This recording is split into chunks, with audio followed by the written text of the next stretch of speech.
Buenos días y bienvenidos a mi casa.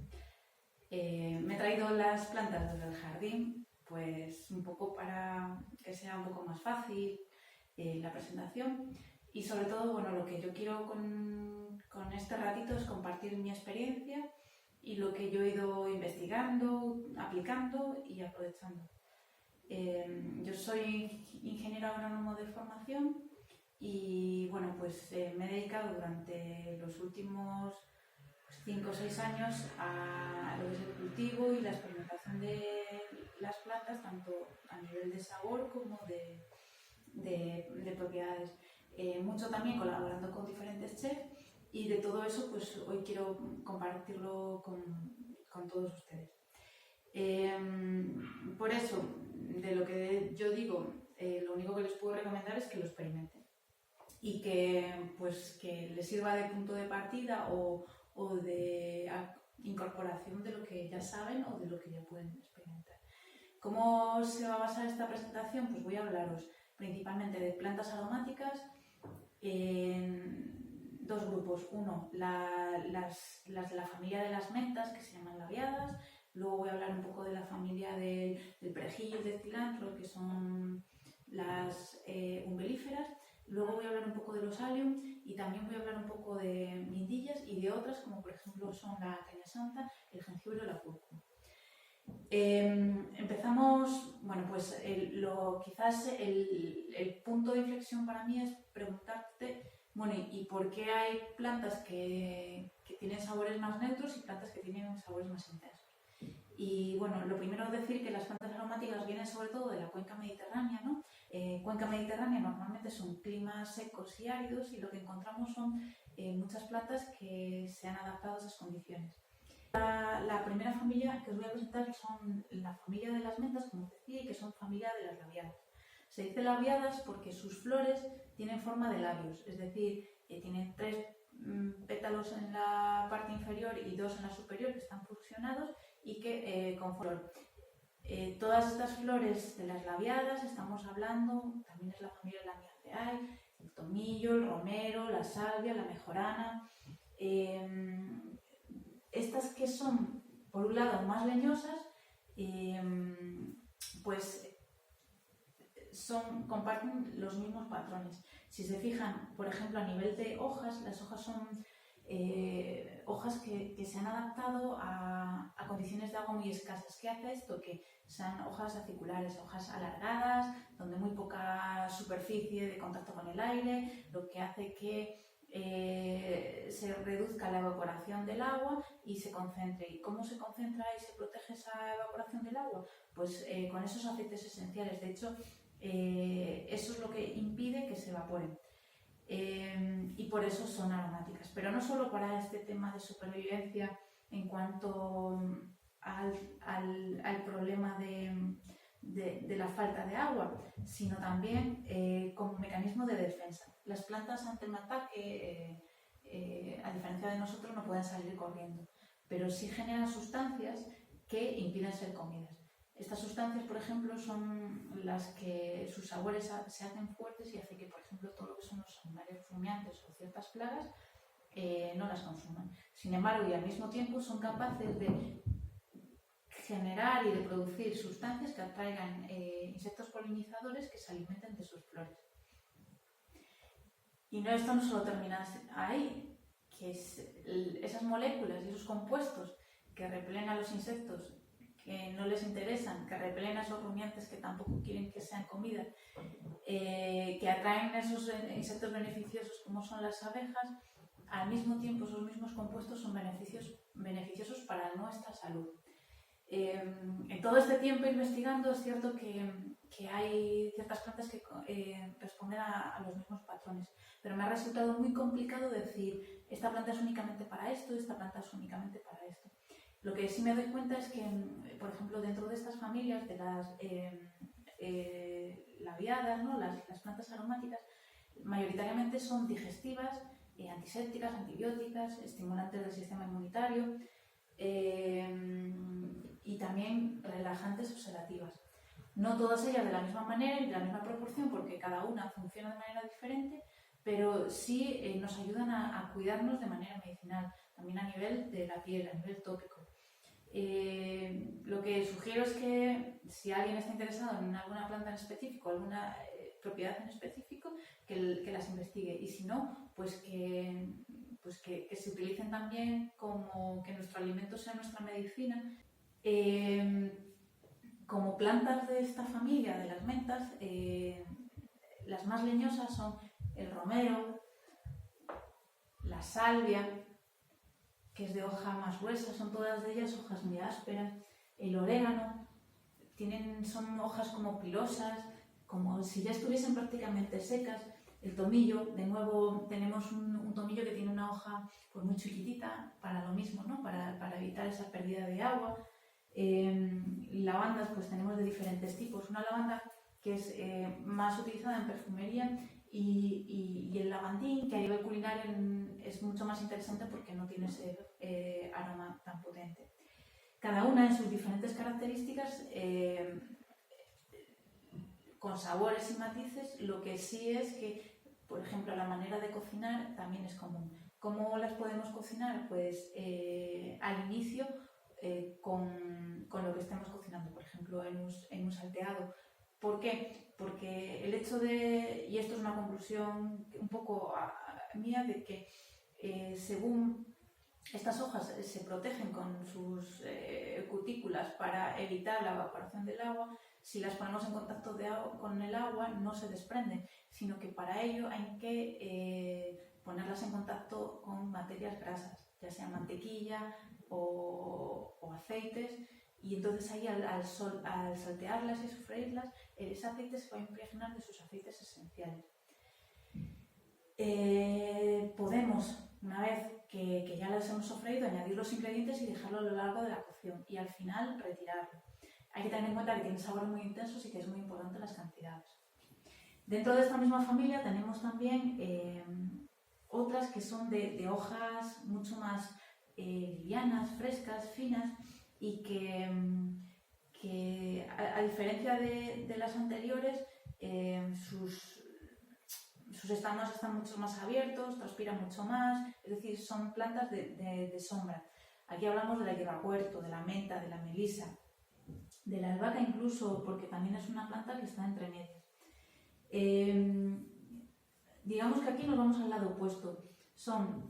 También son plantas muy digestivas, son aromáticas, son muy frescas, tienen sabores más fríos y estas, a la hora de cocinarlas, las vamos a integrar en los platos o bien en crudo o bien si las colocamos en los platos al final. ¿Vale? Pasamos ahora a la familia de las umbelíferas. ¿Por qué umbelíferas? Porque, si pensamos en umbrella en inglés, ¿no? Que es paraguas, pues sus flores se disponen en forma de paraguas. Aquí os tengo un ramo de cilantro.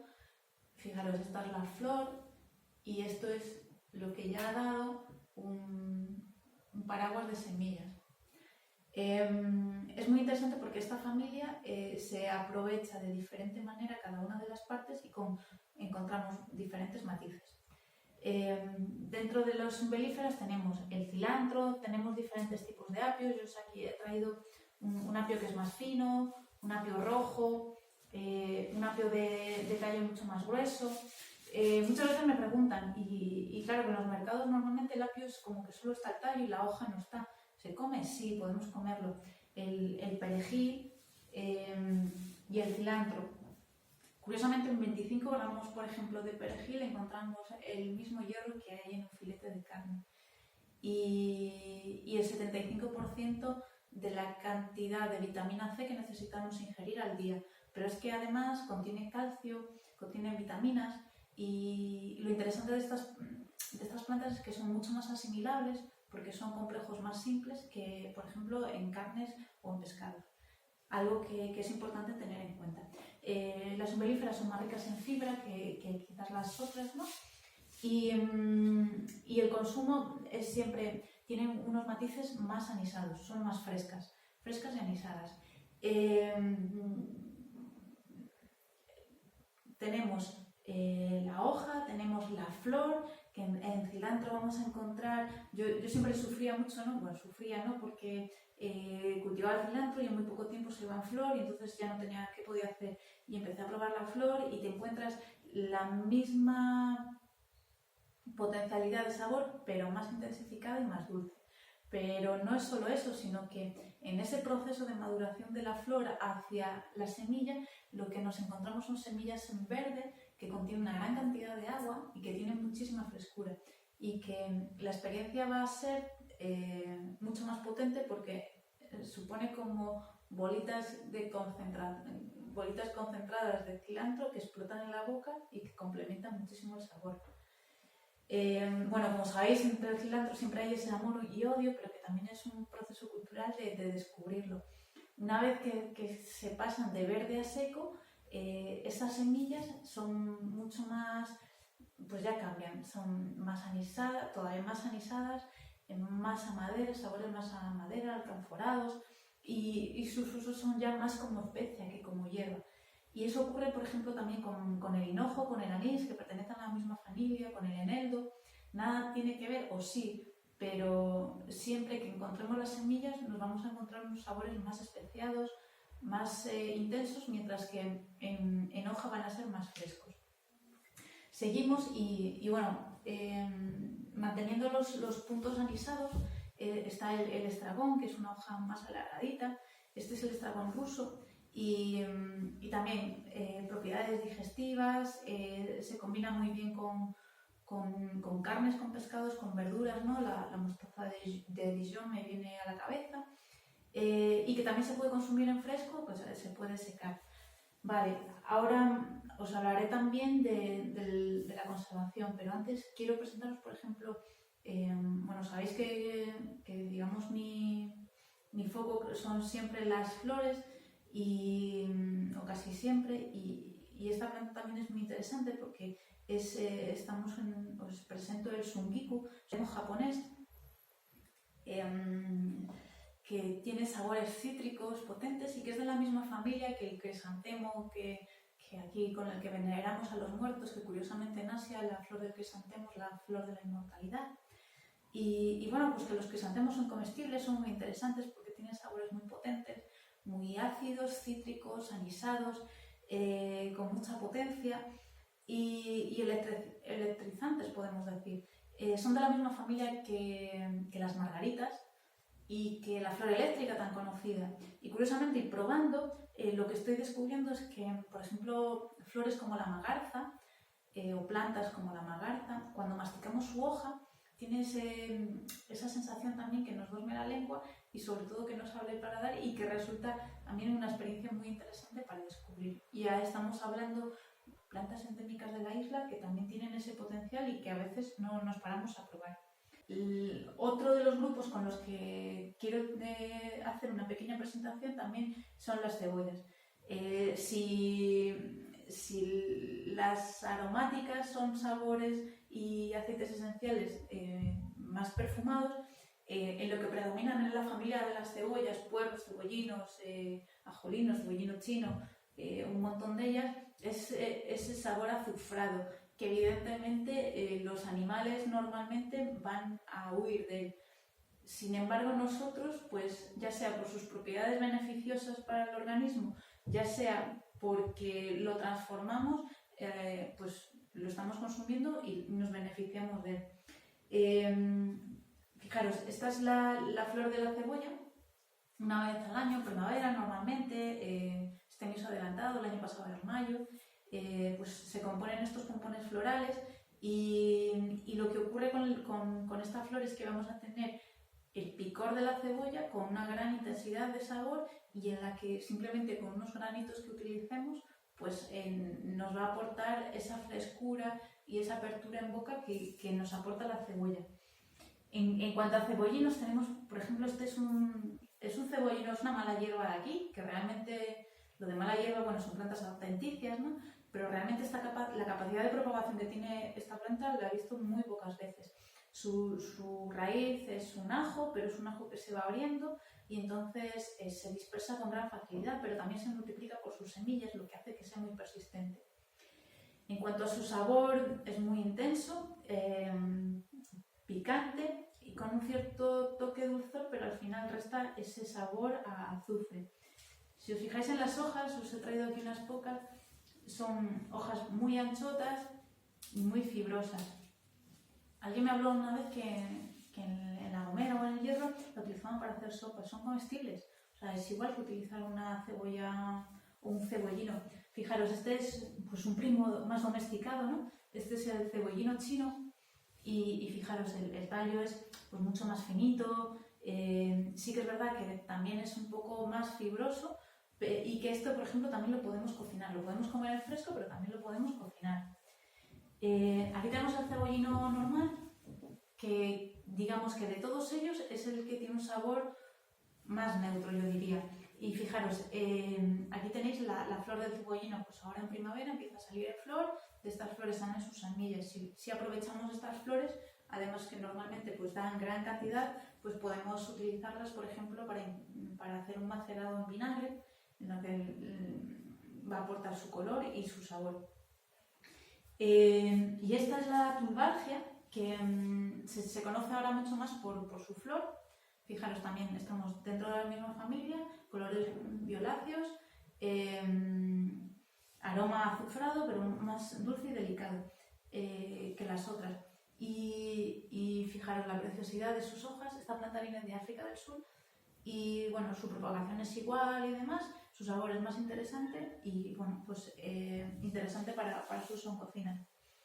Vale, otra planta que he querido traeros y que realmente creo que a nivel tanto culinario como de cuidarnos es muy interesante, es la caña santa. Fijaros, esto es un tallo.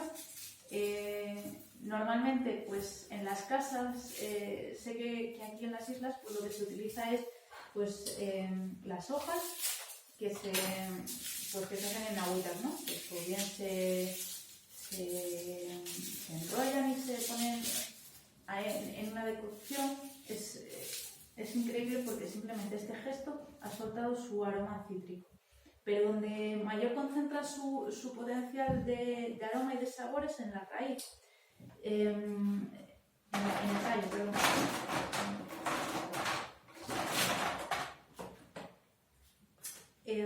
Se utiliza muchísimo en la cocina thai. Lo que hay que quitar son las hojas. Esta es una que es un poco más ya vieja, por eso he quitado tantas.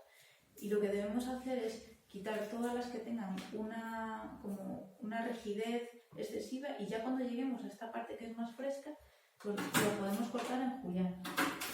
Esto será lo que saltearemos y lo interesante es que contiene las mismas moléculas que contiene, por ejemplo, la corteza de limón, pero no se pierden, sino que al saltearlas se impregna en nuestro aceite y aportando su sabor y su beneficio. Bueno, esta planta es digestiva, diurética también, ayuda a tratar problemas de hipertensión. Entonces, atención también a las personas que tengan una tensión baja. Y combina muy bien que esos sabores cítricos con sabores más frescos de las plantas aromáticas, tanto de la melisa, la hierbahuerto, la albahaca, como del apio o del cilantro, del perejil. ¿Cómo conservamos las hierbas? Bueno, a nivel de las hierbas aromáticas, para mí, por lo que me guío, es el tipo de hoja. Si tenemos una hoja grande, si tenemos una hoja fresca, si tenemos una hoja que vemos que tiene contenido en agua, lo ideal es guardarlas en nevera, protegidas, envueltas en servilleta y sin que les dé el ventilador de la nevera, porque si no las quemo, y así las podemos guardar durante una semana. Si tenemos excesos, pues ahí ya podemos pasar a otro tipo de congelado, o el inconveniente quizás con el congelado es que perdemos textura y color porque se oxidan las partes. Pero por ejemplo las podemos partir y macerar en aceite y luego congelarlo, ¿no? Y luego ya cuando lo sacamos, ese aceite está impregnado en ese producto. Bueno, he estado revisando los vídeos que he grabado y me he dado cuenta que el producto se ve muy poco. Entonces, sé que igual es un poco rollo, pero voy a enfocar la cámara más hacia las plantas para que las podáis ver mejor. Sé que, bueno, a lo mejor para algunos es más interesante o menos. La cara es verdad que es más expresiva, pero realmente no se ven tanto los detalles. Así que a partir de ahora veréis mi cuerpo, sigo siendo yo, pero sin cabeza. También, bueno, ya me diréis qué es lo que preferís. Al final este es el primer vídeo de espero que muchos más y de momento esto es lo que se me ha ocurrido. Bueno, antes de hablaros de las flores, quiero dar unas últimas pinceladas en la conservación de las aromáticas, de las que os estuve hablando. Fijaros, aquí os he traído una albahaca, la pobre está un poco seca, pero para que entendáis el concepto. La albahaca es una planta que se conserva muy bien en un vaso de agua, bueno, en general, pero incluso mejor que en nevera. Pensar que hay más de 300 variedades de albahaca, ¿vale? Unas 20 especies y más de 300 variedades. Y es muy simple porque para ponerla en los vasos de agua lo que hay que hacer es quitarle las hojas de abajo para que no se pudran en el agua. Entonces, pues así con la mano simplemente quitamos las hojas y serán más grandes, más pequeñas, ¿no? Y el tallo entonces lo sumergimos en el agua y lo dejamos ahí en un lugar oscuro y voy a poner todas estas para que veáis. Y esto nos puede aguantar varias semanas, un mes, incluso puede echar raíces y luego pues podéis plantar directamente la planta, ¿vale? En cuanto a las plantas más leñosas, conservarlas, pues en casa las podemos conservar simplemente colocándolas en un manojo, atándolas en un manojo, una cuerdecita y colgadas en un lugar oscuro y seco que esté ventilado. Esto lo podemos hacer con el tomillo, con la mejorana, con la salvia, con el romero. ¿Y cuándo sabemos que la planta está seca? Pues cuando está quebradiza. Fijaros, esta todavía le falta un poco porque le cuesta romperse. Pero bueno, cuando esté completamente seca, la escachamos y esto es lo que guardamos. Podemos conservar en seco las plantas aromáticas durante un año. Luego pues va a perder tanto aroma como sabor. Os voy a hablar un poquito también de la cúrcuma y el jengibre. Son las dos de la misma familia, como el cardamomo, por ejemplo, ¿vale? Es una planta tropical y lo que consumimos es la raíz, aunque las hojas también se pueden consumir. Mirad, aquí os enseño, estos son hojas secas de cúrcuma. Es una planta muy bonita, pero la flor es preciosa también y durante la época de otoño-invierno empiezan a secarse, las corto, las seco y las utilizo como en los guisos para dar sabor y al mismo tiempo a incorporar aroma. Luego, una vez que esté terminado el guiso, lo que hago es retirarla.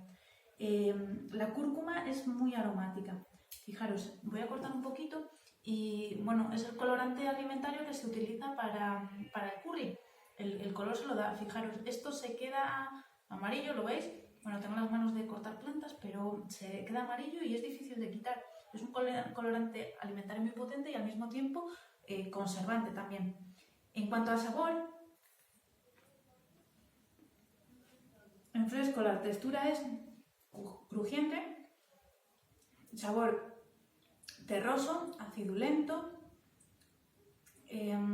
fresco al mismo tiempo, ligeramente picante y al final de la boca, según va pasando el momento, se vuelve astringente, ¿no? Amarga un poquito. El jengibre, por contra, fijaros, aquí ya empieza a tener un brote. El jengibre lo encontráis fácilmente en cualquier tipo de tienda. La cúrcuma cuesta un poquito más, pero bueno, pues creo que también se encuentra. Este es de mi propio cultivo. Ahora mismo es tiempo de ponerlos en tierra y los brotes, por ejemplo, es una parte muy interesante del jengibre porque es mucho más fresca y en Japón los brotes se utilizan para hacer platos y recetas específicas. A la hora de cocinar cambia mucho si la raíz es más vieja o si la raíz es más fresca, tanto en la cúrcuma como en el jengibre.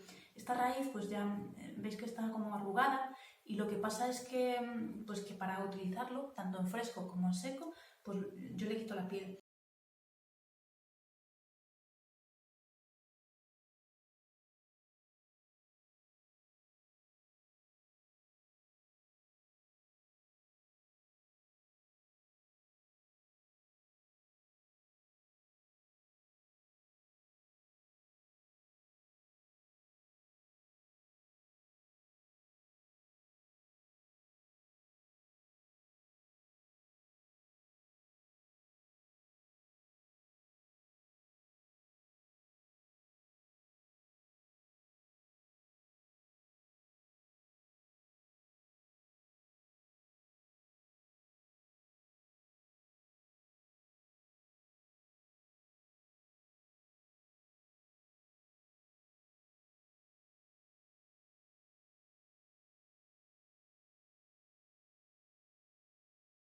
sabéis que se mide por el grado de Scoville, que fue un tipo que inventó una escala que se hace a nivel empírico. ¿Qué quiere decir esto? Pues que se coge una guindilla, se deshace, se escacha, se diluye en agua y se prueba. Y la cantidad de veces que se diluye en una cantidad de agua hasta conseguir que no pique, eso es su índice de picor, de Scoville. Así, cada año se inventan nuevas especies, pues a nivel genético, ¿no? O se hacen cruces y eso pues se valora y van saliendo pues diferentes variedades. Yo aquí tengo una guindilla Thai, una guindilla llama, esta es pimienta palmera, esto es ubatuba, es una pimienta que se parece mucho a la campana de aquí, pero que es dulce, tiene una textura muy interesante y lo único que pica es la semilla. Esa es otra cosa. ¿Qué es lo que suele picar en las guindillas? Dependiendo de su grado de picor. Lo que suele picar son las membranas blancas que tenemos aquí y las semillas. Cuanto más madura esté la planta, más va a picar, más concentración de picor tiene. Y al mismo tiempo, cuanto más maltratada esté la planta, cuanto menos agua tenga, menos materia orgánica tenga, también su picor será más fuerte. Entonces, pues vamos a pasar a las flores. Bueno, el mundo de las flores comestibles es un mundo súper interesante y que a mí me tiene atrapada y que poco a poco, según voy descubriendo, pues todavía me sorprende más y creo que no tiene fin, ¿no? A nivel culinario, pues tiene mucho interés. Cuando hablamos de las flores, estamos hablando del sexo de la planta. Es decir, es el punto intermedio entre la planta y la semilla. Es una estrategia perfectamente diseñada por la planta para cumplir su fin, que es su reproducción. Pensar una cosa, una flor está diseñada para atraer insectos, aves, mamíferos, para ir a buscar el azúcar, el néctar que suele estar en la flor, llevarlo a una flor de su misma especie y al final conseguir la reproducción. ¿Eso cómo lo hace? Bueno, pues lo hace sobre todo a nivel sensorial. Les invito a que se pongan en la cabeza de una abeja, que se despierta por la mañana con los primeros rayos de luz y lo que va a buscar pues es el néctar de las flores, ¿no? Para fabricar su miel. Bueno, pues ella se va a encontrar con una primera flor en la que ya en su cerebro de abeja va a grabar el aroma de esa flor. Cuando se vaya a otra flor, lo que va a hacer es buscar ese mismo aroma, primero, y segundo, guiarse por los colores. ¿Por qué? Pues porque las abejas no tienen la misma capacidad de visión que tenemos nosotros, sino que ellos ven a nivel de rayos ultravioleta y lo que ven no es algo tan precioso como puede ser esta flor, sino lo que ven son líneas. Líneas que, ayudadas por esos pliegues, la llevan al centro de la flor. ¿Qué hay en el centro de la flor? En este caso, ni siquiera estos pétalos son pétalos, bueno, se les llaman falsos pétalos y donde están, pues aquí son poquitas, ¿no? Son las flores con el néctar y el azúcar están en el medio. Una estrategia para que esa abeja optimice su tiempo y su energía en conseguir lo que a ella le interesa y a la flor también, para que vayan cuantas más flores sea posible, para que lleven la mayor cantidad de polen posible y así esa flor se asegure su reproducción y consiga producir la semilla. Me gustaría hablaros un poco de las bases cuando pensamos o utilizamos las flores comestibles. Primero, cuando una planta entra en modo reproducción, la mayor concentración de aceites esenciales de la planta se va a subir a las flores. Todos los néctares, todos los azúcares se van a encontrar en la flor. ¿Por qué? Porque está en modo reproducción y entonces ella quiere ofrecer lo máximo posible para conseguir su beneficio. ¿Qué va a ocurrir con el resto de la planta? Pues que va a perder delicadeza, se va a convertir en una textura más dura, más amarga y donde va a estar la parte más rica de la planta va a ser en la flor. Fijaros, por ejemplo, en este cilantro,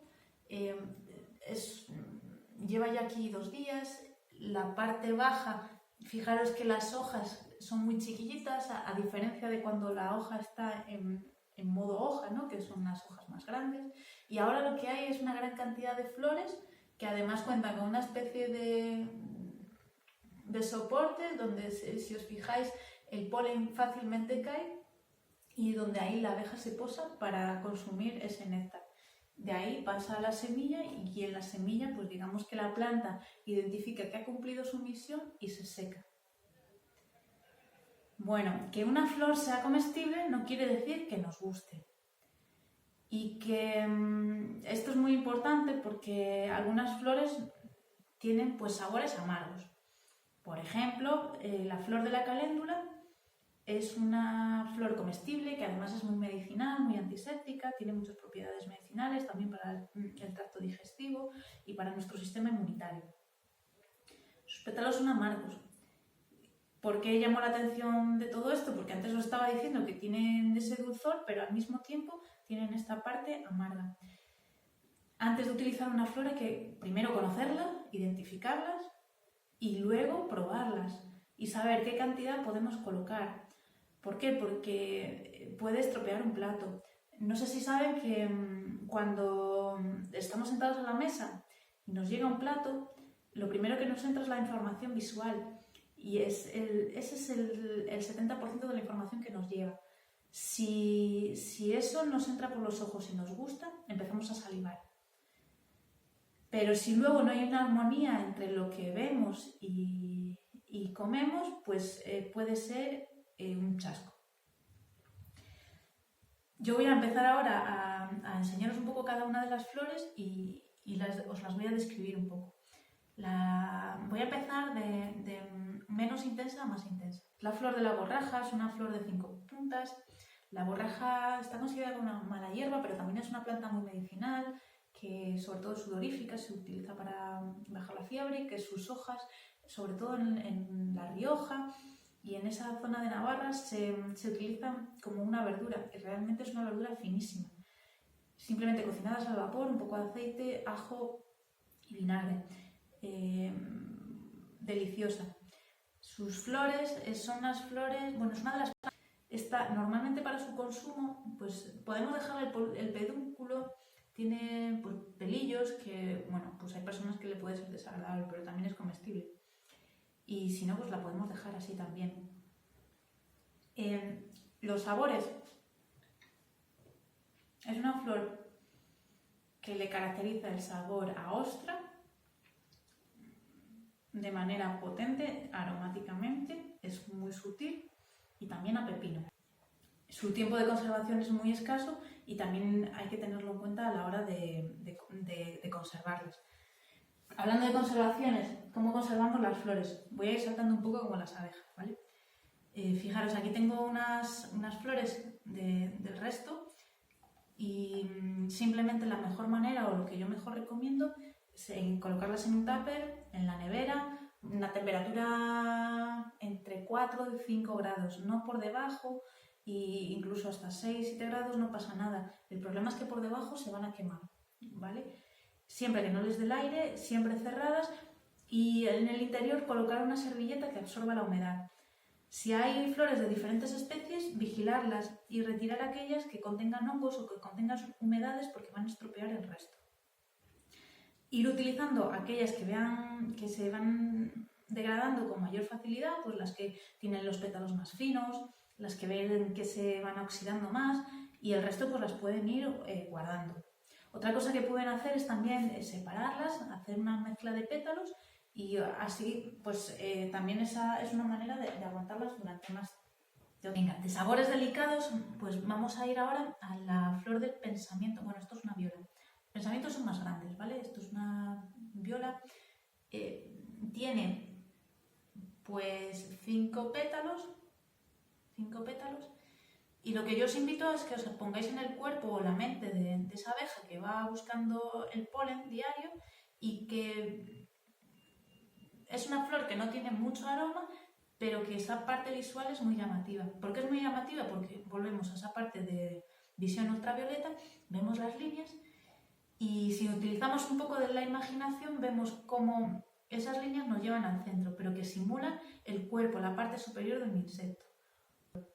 En cuanto a su sabor, la textura es delicada, nos la podemos comer entera, la podemos separar, aprovechamos los colores y tiene un sabor alcanforado al final, un poco astringente, perfumada, ¿no? Es como que tiene un sabor retronasal después de comerla al completo. Otras flores, los cosmos. Los cosmos es una flor de México, le llaman también el girasol morado. Los tonos van desde el blanco, rosita, morado, púrpura.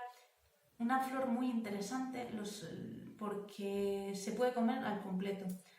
Hay veces que los estambres y los pistilos amargan y nos pueden provocar una sensación desagradable. Esta flor nos la podemos comer al completo y lo que nos da es una sensación floral, fresca, delicada, y que como es una planta que da tantas flores, pues cuando existe una gran producción podemos aprovecharlas para macerarlas, para incluirlas como un ingrediente en postres, en salado, como uno quiera. Vale, seguimos con el orden y vamos a pasar a esta flor. Su aroma desprende un aroma ácido, a piña. Es la salvia piña, muy valorada tanto por el color como por ese toque de sabor aromático a piña. Sí que es cierto que amarga un poco en el paladar. Fijaros, os hablaba de las flores labiadas y hoy sí que os lo puedo enseñar mejor. Un tubo, los 3 pétalos en la base, 2 pétalos arriba, y todo esto, pues ahí es donde, en la parte de abajo, donde está en la parte de mayor dulzor. De la misma familia, aquí os enseño la flor del romero, mucho más delicada, colores violáceos, un sabor perfumado, y estas sí que son muy efímeras. Podemos comer la flor del tomillo, la flor de la mejorana, la flor de la salvia. Es un golpe y una explosión de sabores. La familia de las asteráceas. Estas son, digamos, todas las asteráceas del girasol. Son girasoles pequeñitos. Ahora mismo pues tenemos desde los negros, los claros, hay una gran diversidad de color. En la parte central del girasol, estas flores de dentro también se comen y tienen el toque astringente de carácter del girasol que podemos encontrar en los pétalos y que nos recuerda al aceite de girasol virgen extra, no al aceite de freír de girasol que a veces ni es aceite, que es orujo, ¿no? Si alguna vez tenéis la experiencia de probar realmente el aceite de girasol y probáis una flor de girasol, reconoceréis al instante ese sabor. Aquí tenemos la flor eléctrica. Fijaros, no tiene pétalos y todas esas son florecitas únicas. Lejos, pero no muy lejos, están estos son crisantemos, unos crisantemos similares a la magarza. Y bueno, lo que tienen es que amargan, por lo que podemos utilizar, por ejemplo, simplemente los pétalos para aportar esa parte de color en un plato, porque lo que va a amargar principalmente es esto. Sí que os invito a probarlo porque también va a tener una parte tan ácida que va hasta dormiros la lengua. Este es la flor del sungiku, del crisantemo japonés, y que una vez que las hojas, pues que la planta entra en floración, pues lo que nos vamos a comer ya son las flores. Produce cientos de flores y lo mismo, podemos utilizar los pétalos. Y aquí hay muchísimas posibilidades, aprovechando sus colores, también aprovechando esa parte acidulenta y un poco amarga, también salina, ¿no?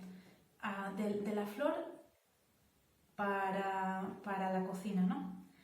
Bueno, aquí os he traído un brote de guisante. Por ejemplo, los guisantes también son comestibles, la flor del guisante, la flor de la habichuela. ¿Qué pasa? Que a nivel energético energético en el sentido de la manera de consumir, pues nuestros antepasados preferían comerse la semilla que comerse la flor, porque si te comes la flor ya no tienes fruto. Ahora mismo pues estamos en un momento privilegiado en el sentido de qué es lo que nos podemos comer o no, ¿no? También es una interesante reflexión.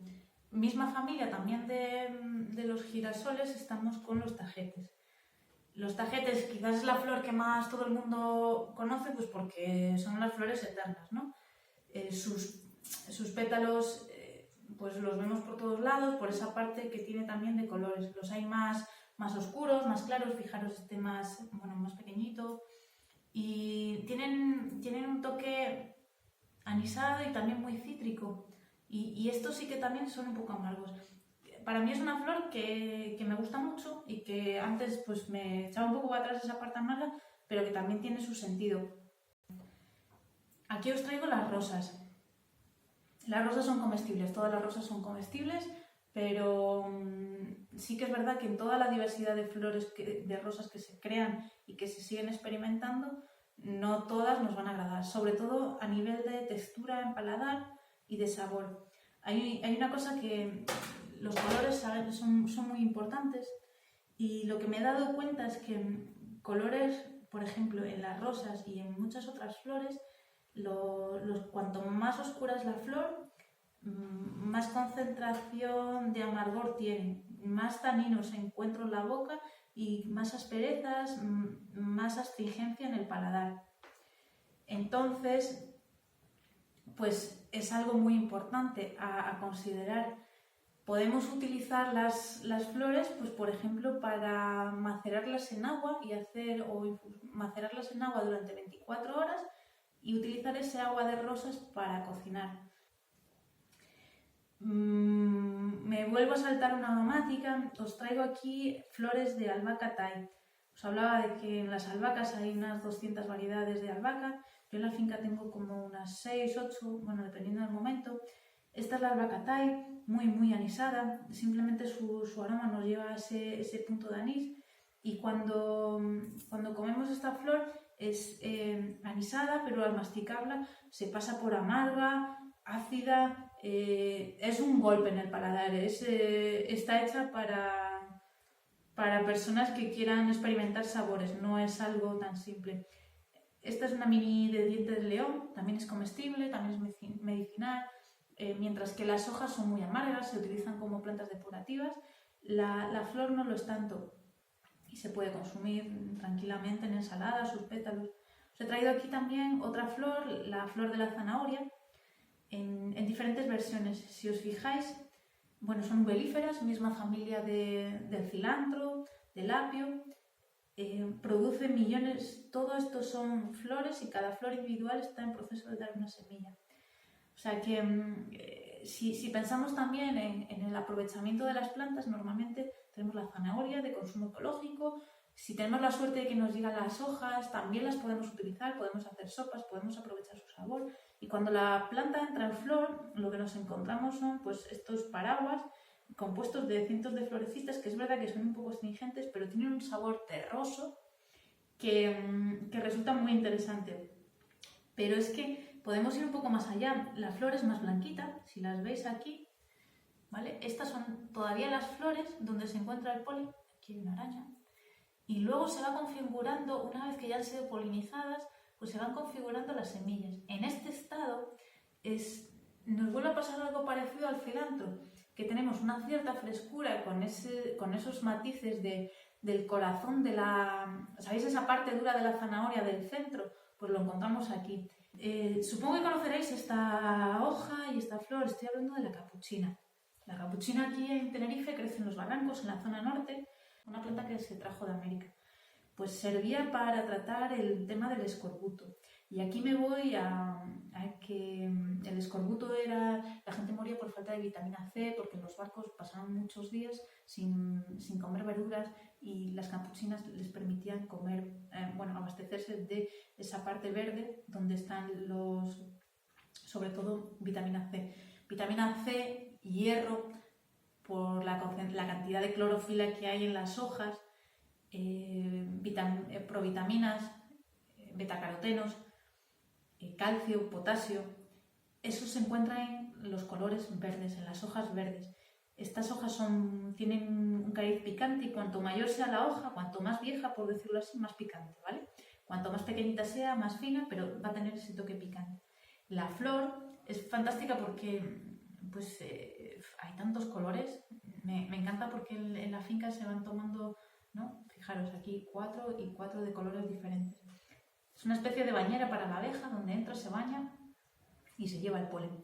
Porque abajo, en la parte de abajo, está el néctar, que es lo que ella va a buscar. Y luego todavía en sí la flor pues tiene un toque picante a rábano. ¿Qué pasa? Que cuando nos comemos estas flores para comerla entera, la metemos en la boca y de repente nos viene primero un sabor dulce y luego nos viene ese golpe de picor que puede ser un poco hasta, bueno, no desagradable, ¿no? Pero intenso. Os he traído también las semillas. Hoy he cogido unas pocas de semillas porque voy a hacer le dicen las alcaparras de los pobres, pero no son alcaparras de los pobres. Se pueden consumir en fresco, pero yo las voy a encurtir, las pongo 24 horas en agua con sal, las lavo bien y luego pues hago pues un encurtido, ¿no? Mitad agua, mitad vinagre con azúcar y le pongo muchas especias, ¿no? Y eso lo dejo por lo menos macerar durante un mes y ahí tengo unas alcaparras. Pero también se pueden consumir en fresco. Lo que pasa es un golpe de picante, entonces pues lo podemos machacar, mezclar con la comida como un ingrediente de pimienta negra. Y es más, las podemos secar y moler y entonces nos sirve de un sustituto de la pimienta negra. Aquí os he traído flores de col, que son más amarillitas, y también mantenemos la línea de picante a mostaza, a rúcula. Entonces estas también son, pues, son comestibles y, por ejemplo, hay que tener en cuenta que, pues, que esa intensidad de golpe de col y de picor, pues, puede ser un problema si lo colocamos en un plato dulce, por muy bonita que sea la flor. Para mí es un mensaje importante que quiero transmitir. Y esta es la flor de las begonias. Curiosamente es la planta de interior más cultivada en el mundo. Yo creo que toda abuela, toda madre ha tenido plantas de begonia en casa.